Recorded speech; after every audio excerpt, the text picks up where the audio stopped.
अस्सलामुअलैकुम। PHP training में मैं आपको खुशामदीद कहता हूँ।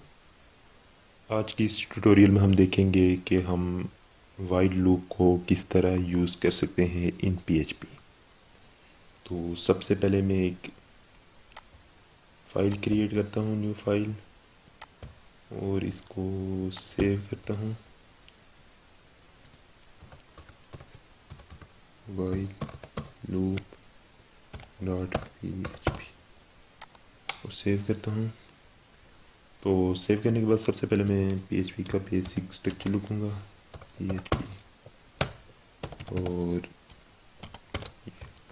ये पीएचपी का बेसिक स्ट्रक्चर हो गया। पिछले ट्यूटोरियल में मैंने आपको फॉर लूप के बारे में बताया था। तो वाइल लूप भी बेसिकली इसी तरह यूज़ होता है कि किसी चीज़ को रिपीट करने के लिए, सिर्फ इसका थोड़ा सा क्या सिंटैक्स डिफरेंट है। तो इसको लेट्स इम्प्लीमेंट करके देखते हैं। सबसे पहले इसका मैं बेसिक स्ट्रक्चर बताऊँगा।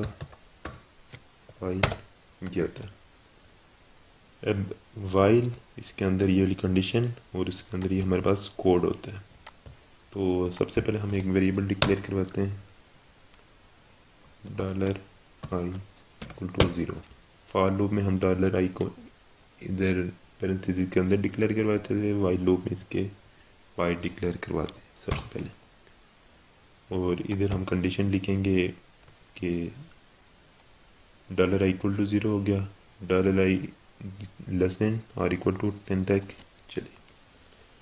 तो इसके लिए <10 तक हम चला देते हैं, 10 तक वैल्यू को प्रिंट करवा के देखते हैं।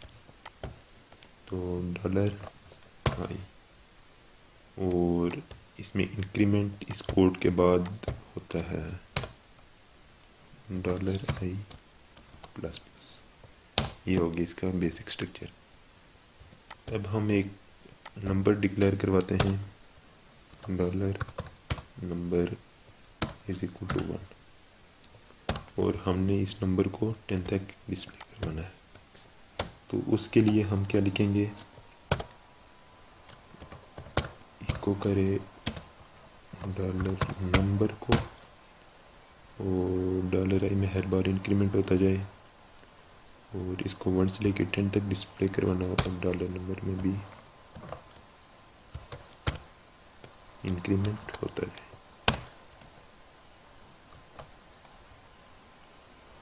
तो लेट्स इसको अब मैं रन करके देख लेता हूँ। इसको मैं काट देता हूँ, फॉर लूप को एंटर करूँगा, वाइल लूप आ गया। अब ये देखें 1 2 3 4 5 10 तक इसने डिस्प्ले करवा दिया। अगर आप इधर 10 की जगह अगर इसकी जगह 20 भी लिखते हैं तो ये कहाँ तक इम्प्लीमेंट करवाएगा, 20 तक। सेव करता हूँ, रिफ़्रेश करूँगा जाके, तो ये 20 तक इसने डिस्प्ले करवा दिया। अब इसी तरह आप इधर जिस तरह पीछे मैंने एरेज़ को यूज़ किया था, एरेज़ को आप इधर भी यूज़ कर सकते हैं और उसको डिस्प्ले करवा सकते हैं। तो उम्मीद है कि वाइल लूप का भी स्ट्रक्चर आपको समझ आ गया होगा और किस तरह यूज़ करने की समझ आ गई होगी। तो थैंक्स फॉर वाचिंग। तो नेक्स्ट ट्यूटोरियल में अभी हम देखेंगे कि डू वाइल को किस तरह यूज़ करेंगे। Thank you.